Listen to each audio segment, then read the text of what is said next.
नए थोड़े movie review video में आपका स्वागत है। आज की मूवी है तेरे इश्क में। तो चलिए शुरू करते हैं। सबसे पहले मूवी के हीरो शंकर धनुष एक उच्छृंखल युवा छात्र है जो अपने स्नेही पिता प्रकाश राज के साथ एक किराए के घर में रहता है। विभिन्न सामाजिक और समाजतांत्रिक कारणों से वह अक्सर हिंसा में लिप्त हो जाता है। आग में जलकर मर गई उसकी मां को वह भुला नहीं सकता। मां ने उसे बचाने की कोशिश में अपनी जान गंवाई।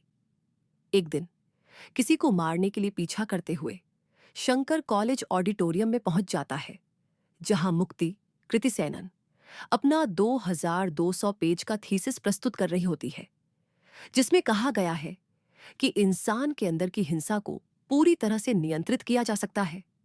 मुक्ति साहसिक होकर उसका सामना करती है और शंकर के लिए यह पहली छुअन ही प्यार की तरह है।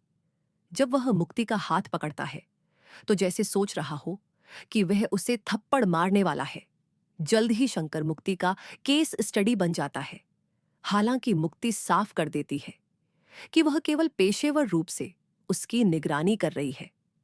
अगले आधे घंटे में थोड़ी हास्यपूर्ण घटनाएं होती हैं, थोड़ी गैर तर्क संगत, जैसे जली हुई बस की घटना, और ऐसा लगता है कि आगे मनोरंजन अच्छे स्तर का मिलेगा। लेकिन इसके बाद कहानी उलझने लगती है। दोनों परिवारों के जटिल रिश्ते, मुक्ति का सगा प्रेमी और वाराणसी के एक रहस्यमयी सर्वज्ञ पुरोहित को लेकर।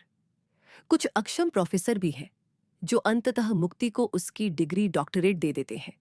फिर वह उच्च शिक्षा के लिए विदेश चली जाती है और अविश्वसनीय रूप से उस उम्र में सशस्त्र बलों में हेड काउंसलर के रूप में नियुक्त हो जाती है, पूरी तरह से फिल्मी संयोग की तरह। इस बीच शंकर इंडियन एयरफोर्स का पायलट बन जाता है, बेहद कुशल, लेकिन मिजाज में अब भी विद्रोही और अधूरे प्रेम के दर्द में जलता है। फिल्म जब अतीत और वर्तमान के बीच कूदती है, तब पहले 15 मिनट में देखा जाता है मुक्ति, जो उस समय गर्भवती है, उसे लेह लद्दाख बुलाया जाता है ताकि वह शंकर के लिए मानसिक फिटनेस प्रमाण पत्र दे। वह तब तक नहीं जानती कि शंकर कहाँ है। शादी के बाद से कभी संपर्क नहीं हुआ। फिर भी मुक्ति साहस दिखाती है और गर्भावस्था में लेह लद्दाख की यात्रा करती है। अतीत और वर्तमान की भावनात्मक उलझन आपस में मिलती है।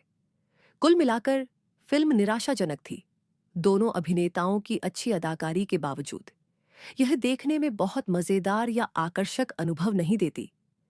शुरुआती फैन बेस्ड ओपनिंग के बावजूद केवल धनुष के फैन ही इसे देखने के लिए प्रेरित होंगे, ऐसा लगता है।